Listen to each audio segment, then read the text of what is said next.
میرا پورے ملک کے مسلمانوں سے اپیل یہ ہے کہ انشاءاللہ مسجدیں کھلیں گی 8 تاریخ کے بعد، تو کھولنا پڑے گا.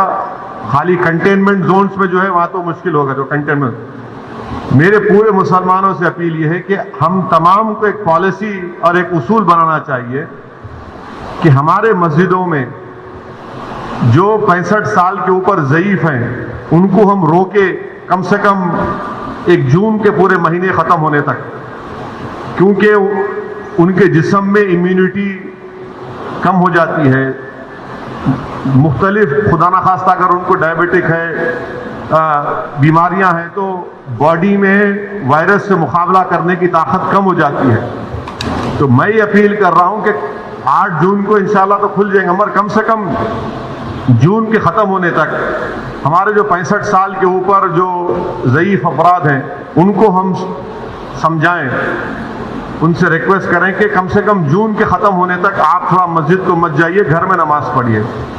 جو نوجوان ہیں جو ذرا مسجدوں کو کم جاتے، اب وہ جا کر مسجد کو آباد رکھے. تیسرے یہ کہ مساجد میں اگر کارپیٹ ہے اور اس کارپیٹ کو نکال سکتے آپ تو فوراً نکال کر پتھر کے اوپر نماز پڑھنا چاہیے، کیونکہ کارپیٹ میں ایپیڈیمولوجسٹ اور جتنے ہیلتھ ایکسپرٹس ہیں، ڈاکٹرز، وہ بولتے ہیں کہ کارپیٹ میں بہت سے جراثیم جم جاتے اور اس سے ہو سکتا ہے کہ خدا نخواستہ کسی کو وائرس لگ سکتا. تو چوتھی بات، کام ہم کو یہ کرنا چاہیے کہ مساجد میں بیت الخلاء اور وضو کا انتظام نہ رکھیں، کیونکہ وہ وضو کرتے، کلی کرتے اور پھر آپ آ کے نماز پڑھتے، تو لوگ گھر سے ہی اپنے وضو کر کر آئیں. اور نماز جب پڑھیں گے تو نہیں معلوم، مفتی اکرام کو فیصلہ کرنا ہے کہ اگر پوری دنیا میں جہاں جہاں مساجد کھولے گئے، چاہے وہ مسجد نبوی ہو، حرم شریف مکے میں ہو، یا ٹرکی ہو، یا دوسرے مقامات پر، ہمیشہ کی طرح جو کھندے سے کھندا ملا کر سب بنتی تھی ویسا نہیں بن رہی اب. تو کیا مفتی اکرام یہ فیصلہ دے سکتے پورے ملک میں کہ بھائی جب 8 تاریخ سے مساجد کھولے جائیں گے تو سوشل ڈسٹینسنگ کو برقرار رکھتے ہوئے ہم سب بندی کریں نماز کی؟ یہ ہمارے مفتیوں کو سوچنا پڑے گا کہ کتنا یہ کر سکتے کیا، کیونکہ مختلف ممالک میں ہو رہا ہے. تو میں تو گزارش کروں گا ہمارے علماء سے کہ وہ بھی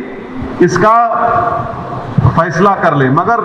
دوسرے جو 4 چیزیں میں کہا ہوں اس پر یقیناً غور کریے آپ. میں کسی سے نہیں کہہ رہا ہوں کہ مسجد کو مت جائیے، میں یہ کہہ رہا ہوں کہ آپ صحیح کہہ رہے ہیں کہ وائرس ابھی بڑھ رہا ہے، وائرس ختم نہیں ہوا ہے، وائرس بڑھ رہا ہے ابھی. اور خاص طور سے جو ہمارے 65 سال کے اوپر کے جو لوگ ہیں اور جو لوگ مختلف امراض کے شکار ہیں، جس کو کڈنی کی بیماری ہے، ہارٹ کی ہے، لنگز کی ہے، ڈائبٹک ہیں، ان کو تو اور احتیاط کرنے کی ضرورت ہے، بہت احتیاط کرنے کی ضرورت ہے ان کو،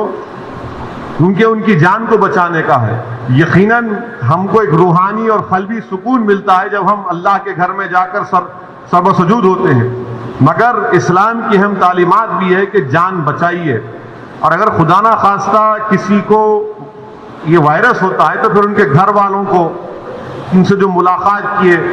پھر ایک نیا سلسلہ شروع ہوتا ہے ٹریسنگ کا. پرائمری کانٹیکٹ کون تھے، سیکنڈری کانٹیکٹ کون تھے. یہ میرے احساسات ہیں اور یہ اسی وقت ہوگا جب ہمارے تمام مفتی اکرام، چاہے وہ کسی بھی مکتب فکر کے ہوں، وہ اس کا ایک اجتماعی طور پر نوٹ لے کر سب کو بتائیں.